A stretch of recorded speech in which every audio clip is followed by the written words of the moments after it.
the anthem spread of Alleluia voices. In concert with the holy dead, the warrior church rejoices. Their snow-white robes are washed in blood, their golden harps are ringing. Earth and the paradise of God one triumph song are singing. He comes, whose advent trumpet sounds, the last of time's evangelists. Emmanuel, crowned with many crowns, the Lord of saints and angels. O life, light, love, the great I am, triune who changes never, the throne of God and of the Lamb, is thine and thine forever. Hark, the drum of Jubilee, proclaims to every nation, from pole to pole, O my land and sea, that tidings of salvation, as nearer draws the day of doom. But still, no matter ages, the heavenly days we through, the Lord brings on the light of ages.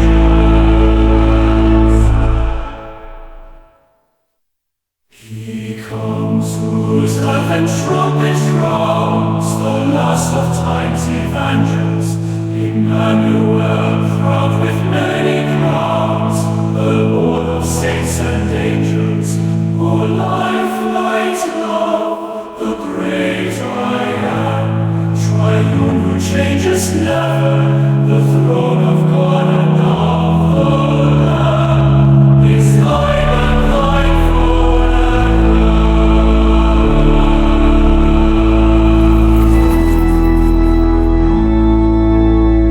Biography of Edward Henry Bickersteth, Jr., 1825-1906. Early life and family background. Edward Henry Bickersteth, Jr. was born on June 25, 1825, in the village of Islington, London. His father, Edward Bickersteth, Sr., was a distinguished evangelical clergyman and a leading figure in the Anglican Church. Edward Sr.'s influence was profound, instilling in young Edward a deep sense of duty, faith, and intellectual curiosity. His mother, Sarah Bickersteth, née Bignold, provided a nurturing and supportive environment that complemented the spiritual and scholarly atmosphere of their home.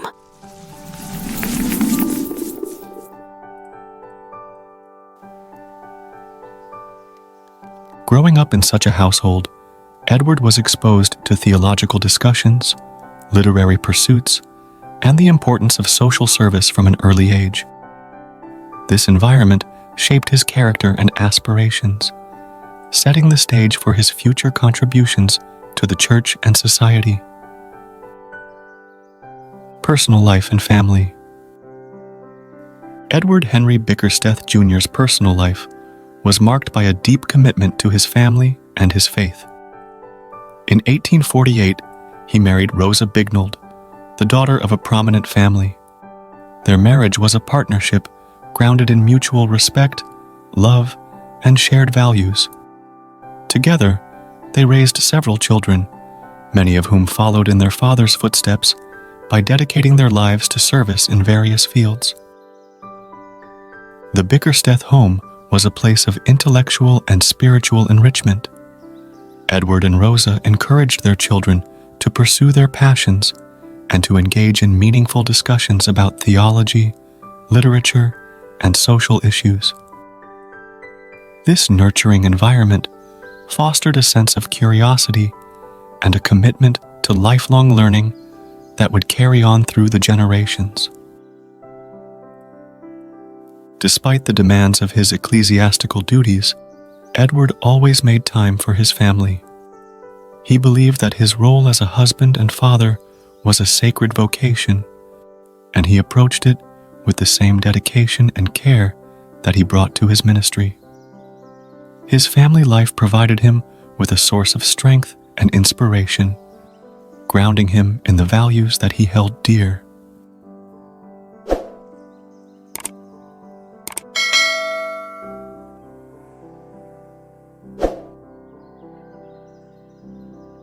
Education and early career.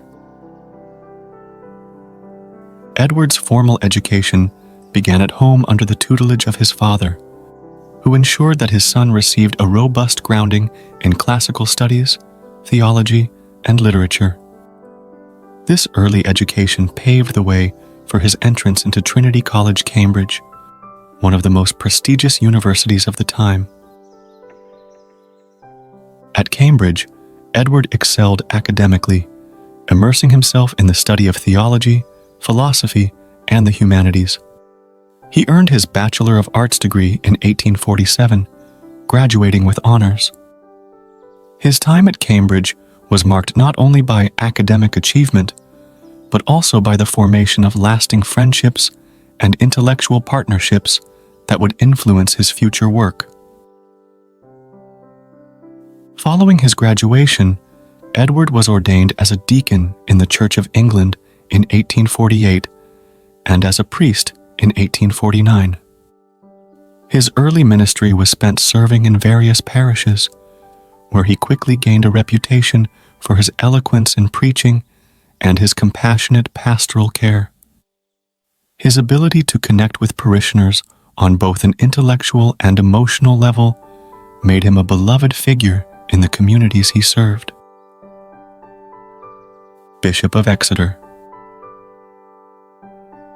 In 1885, Edward Henry Bickersteth Jr. was appointed the Bishop of Exeter, a role in which he would serve with distinction until his retirement in 1900. His tenure as bishop was marked by significant achievements and challenges, reflecting the complexities of the Victorian era. As Bishop of Exeter, Edward oversaw a diocese that encompassed a diverse and dynamic region. His leadership was characterized by a commitment to pastoral care, education, and social reform. He was deeply concerned with the spiritual and physical well-being of his flock, and he worked tirelessly to address the needs of the poor and marginalized. One of his key initiatives was the promotion of education. Edward believed that education was essential for personal and societal development, and he supported the establishment of schools and educational programs throughout his diocese. He also emphasized the importance of moral and religious instruction, viewing it as a foundation for a just and compassionate society. Edward's tenure as bishop coincided with a period of significant social and economic change in England. The Industrial Revolution had transformed the country, bringing about both prosperity and profound social challenges. Urbanization, labor unrest, and the plight of the working poor were pressing issues that demanded attention and action. In response to these challenges, Edward advocated for social reform and worked to improve the living conditions of the poor.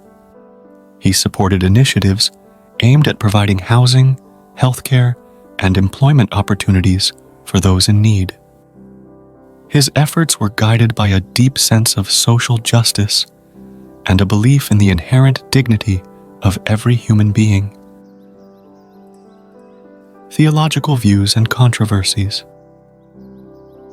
Edward Henry Bickersteth Jr.'s theological views were shaped by his evangelical background and his deep engagement with Scripture.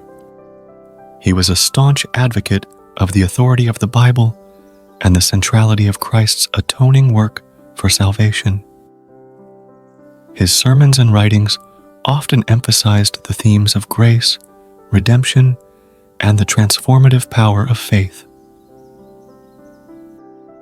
While Edward's theological views were largely in line with the evangelical tradition, he was also open to dialogue and engagement with other theological perspectives. He believed that the church should be a place of unity and mutual respect, where differing views could be discussed in a spirit of love and understanding. However, his tenure as bishop was not without controversy.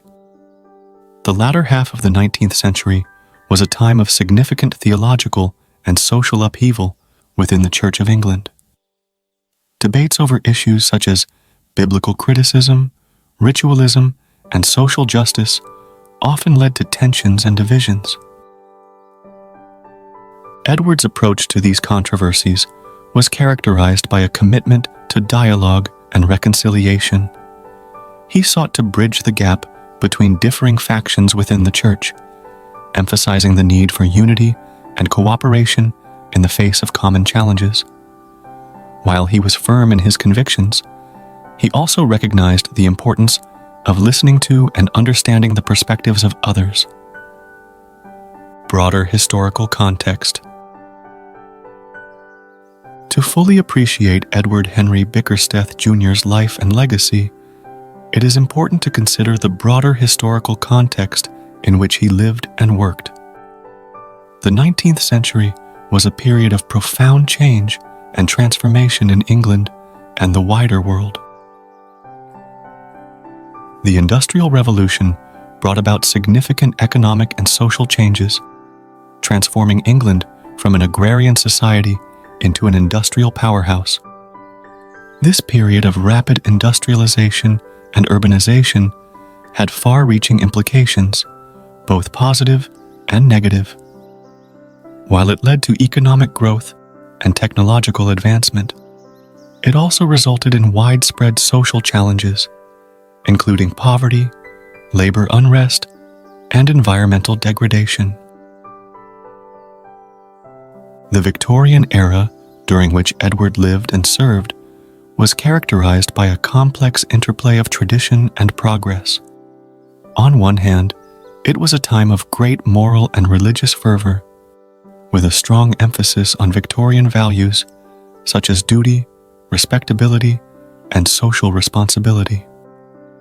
On the other hand, it was also a period of intellectual and scientific exploration, marked by significant advancements in fields such as science, philosophy, and the arts. Within the Church of England, this era saw significant theological and liturgical developments. The Oxford movement, which began in the early 19th century, sought to revive the Catholic heritage of the Anglican Church, emphasizing the importance of tradition, sacraments, and liturgy. This movement led to both renewal and controversy, as differing theological perspectives came into sharp focus. Edward's ministry and leadership were shaped by these broader historical forces. His efforts to address social issues, promote education, and engage in theological dialogue were informed by the complexities of his time. His ability to navigate these challenges with wisdom and compassion is a testament to his character and vision.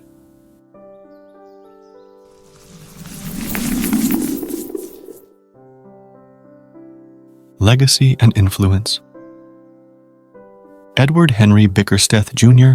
passed away on May 16, 1906, leaving behind a rich legacy of faith, service, and literary contribution. His impact on the Church of England and on Christian worship more broadly is profound and enduring. His hymns continue to be sung in churches around the world, offering comfort and inspiration to countless individuals. These hymns, with their blend of theological depth and lyrical beauty, have become timeless expressions of faith and devotion. Edward's contributions to the Church extend beyond his hymns. His leadership as Bishop of Exeter, his advocacy for social reform, and his commitment to education have left a lasting mark on the communities he served. His efforts to address the needs of the poor and marginalized reflect a deep sense of social justice and a commitment to the principles of Christian compassion. In addition to his ecclesiastical and literary achievements, Edward's legacy is also reflected in his family. His children and grandchildren continued his tradition of service, making significant contributions in fields such as theology, education, and social reform. The Bickersteth family's ongoing commitment to faith and service is a testament to Edward's influence and example. Hymnody and literary contributions. Edward Henry Bickersteth Jr. was also a prolific writer and poet. His literary works include theological treatises, devotional books, and poetry. He is best remembered for his hymns, which continue to be sung in churches around the world. Some of his most famous hymns include Peace, Perfect Peace, Till He Come, Nearer, My God, to Thee, and For My Sake and the Gospels Go. The hymn, For My Sake and the Gospels Go, was written by Edward Henry Bickersteth Jr. in the context of the late 19th century missionary movement. This period was marked by a surge of evangelical zeal within the Church of England and other Christian denominations, emphasizing the Great Commission, Jesus Christ's instruction to his disciples to spread his teachings to all the nations of the world. The writing of the hymn. The hymn was written in 1883 during a time when the church was experiencing a revival of interest in overseas missions. Bickersteth sought to inspire and mobilize Christians to take up the mantle of missionary work, either by going themselves or by supporting those who did. The lyrics of the hymn are a call to action, urging believers to spread the gospel for the sake of Christ and the salvation of souls. It emphasizes the sacrifice and commitment required for missionary work, echoing the challenges faced by missionaries in foreign lands. The hymn's message is one of dedication, courage, and the eternal rewards promised to those who faithfully serve in the mission field. Lyrics and themes. The hymn begins with a direct command from Christ. For my sake and the gospel's, go and tell redemption's story. His heralds answer, be it so, and thine, Lord, all the glory. This opening verse captures the essence of the Great Commission, with a focus on obedience to Christ's call and the ultimate glorification of God through the spread of the gospel. Subsequent verses highlight the perseverance needed in the face of difficulties and the assurance of Christ's presence and support. They preach his kingdom till he comes, who witness, thou art with us, and take their spirits early home, to rest forever with us. For my sake and the gospel's go became a popular hymn among missionary societies and churches, serving as both a rallying cry and a source of encouragement for those involved in missionary work. Bickersteth's hymn encapsulates the spirit of the evangelical mission movement of his time, reminding believers of their calling to share the gospel with the world. The hymn remains a testament to Bickersteth's enduring legacy as a passionate advocate for missions and a gifted hymn writer whose works continue to inspire Christians to live out their faith with dedication and courage. In addition to his hymns, Edward wrote several volumes of poetry and theological essays. His literary works often explored themes of faith, redemption, and the human condition, offering readers a blend of intellectual rigor and heartfelt emotion. His poetry, characterized by its lyrical beauty and profound spiritual insight, earned him a place among the respected literary figures of his time. Conclusion. Edward Henry Bickersteth Jr.'s life is a rich tapestry of faith, service, and literary achievement. From his early years in a devout and intellectually vibrant household to his distinguished tenure as Bishop of Exeter, Edward's journey was marked by a deep commitment to the principles of Christianity and a desire to make a positive impact on the world around him. His hymns, which continue to inspire and comfort believers today, reflect his profound spiritual insight and his gift for poetic expression. His leadership in the Church, characterized by a commitment to social justice, education, and pastoral care, has left a lasting legacy that continues to influence the Anglican tradition. As we reflect on Edward's life and contributions, we are reminded of the enduring power of faith, compassion, and intellectual engagement. His example serves as an inspiration to us all, encouraging us to pursue our own paths with the same dedication and integrity that defined his remarkable life.